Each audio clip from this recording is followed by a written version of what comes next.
Zanurzamy się dzisiaj w świat masażu tajskiego. Mamy trochę tekstów o stylach, o tej całej różnorodności. No i o duchowości chcemy zobaczyć, co tam się kryje, tak? Jakie są korzenie, a jak to wygląda dzisiaj? Bo często na Zachodzie słyszymy, no wiesz, styl północny, styl południowy. Prosty podział. Ale czy w Tajlandii też tak na to patrzą? Chyba nie do końca. Zdecydowanie nie. Te lokalne tajskie rozróżnienia są inne i naprawdę ciekawe. Kluczowy historycznie jest podział na styl królewski i ludowy. I to od razu pokazuje zupełnie inne podejście do ciała, do dotyku. No właśnie, zacznijmy od tego, czym to się tak naprawdę różni. Masaż dla króla, a dla zwykłego człowieka. Styl królewski, czyli Nuat Traiha-Sumnak, jest bardzo formalny.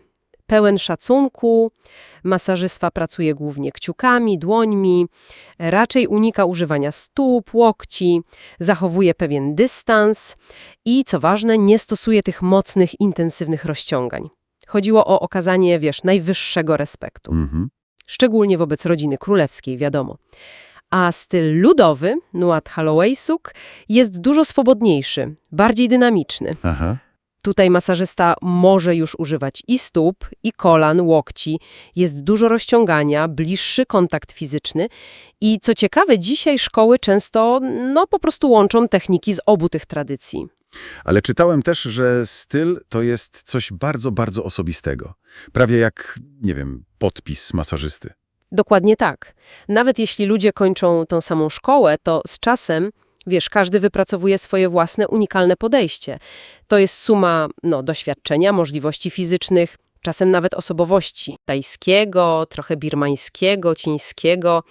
Czasem nawet elementy masażu szwedzkiego się pojawiają. Naprawdę? Tak. Te różnice bywają subtelne, ledwo zauważalne. Czasem to są jakieś techniki przekazywane tylko w rodzinie, w wiosce. I to właśnie ta elastyczność sprawia, że masaż tajski jest taki niesamowicie różnorodny. Żywy.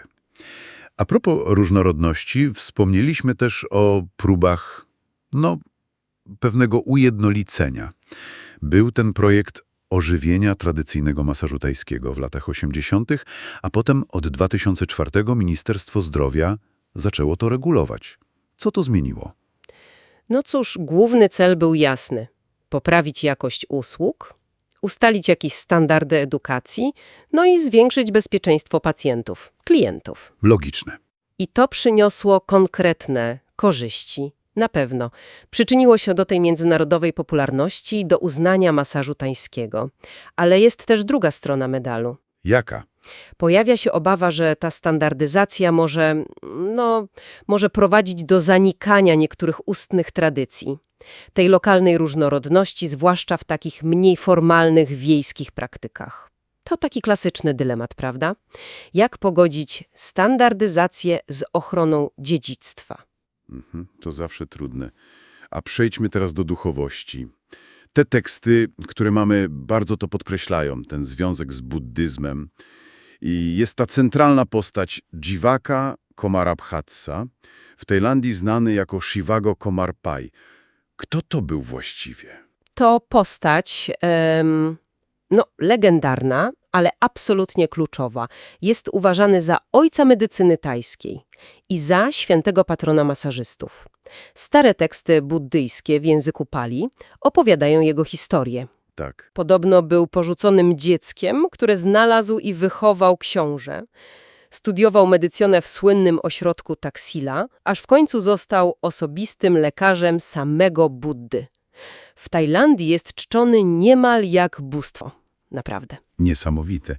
I jak taka postać sprzed tysięcy lat wpływa na pracę masażysty dzisiaj, na co dzień? Oj, jego obecność jest wręcz namacalna. Wizerunek Jivaki często obok Buddy jest na ołtarzykach w prawie każdym gabinecie masażu. Aha. Masażyści zaczynają dzień, zaczynają każdy zabieg od modlitwy do niego, proszą o przewodnictwo, o uzdrawiającą moc. Jest takie głębokie przekonanie, że to on kieruje ich rękami. Czyli sam masaż staje się czymś więcej niż tylko pracą z ciałem? Dokładnie. Staje się formą medytacji w ruchu, aktem pobożności. Wiele szkół zaczyna naukę od wspólnej recytacji mantry ku czci ziwaki podczas ceremonii Wajchru, oddania czci nauczycielowi. Duchowość jest tu traktowana jako jedna z trzech fundamentalnych gałęzi medycyny tajskiej, na równi z ziololecznictwem i samą pracą z ciałem. Czy są też jakieś specjalne rytuały, nie wiem, inicjacje przy nauce, ceremonie na koniec kursu? O tak, to bardzo ważna część tradycji. Nauczyciele często proszą uczniów o przyniesienie symbolicznych ofiar przed rozpoczęciem nauki. Na przykład 9 kwiatów lotosu, 9 kadzideł. 9? Dlaczego akurat 9? 9 to bardzo ważna, potężna liczba w buddyzmie. A ceremonie ukończenia kursu też są ważne. Obejmują wspólne modlitwy, błogosławieństwo dyplomów, i takie rytualne zawiązanie na nadgarstkach poświęconej nici. Ona ma zapewnić pomyślność, ochronę. Podsumowując, ten masaż tajski to naprawdę fascynująca mozaika.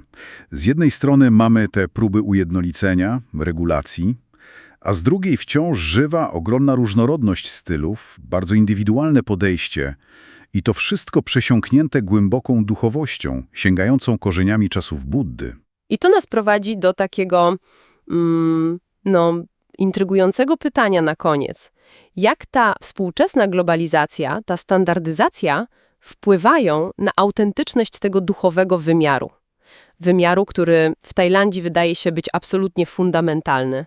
Czy można w pełni doświadczyć, pojąć istotę masażu tajskiego, jeśli pominiemy albo nie zrozumiemy tego głębokiego, duchowego kontekstu? Co o tym myślicie?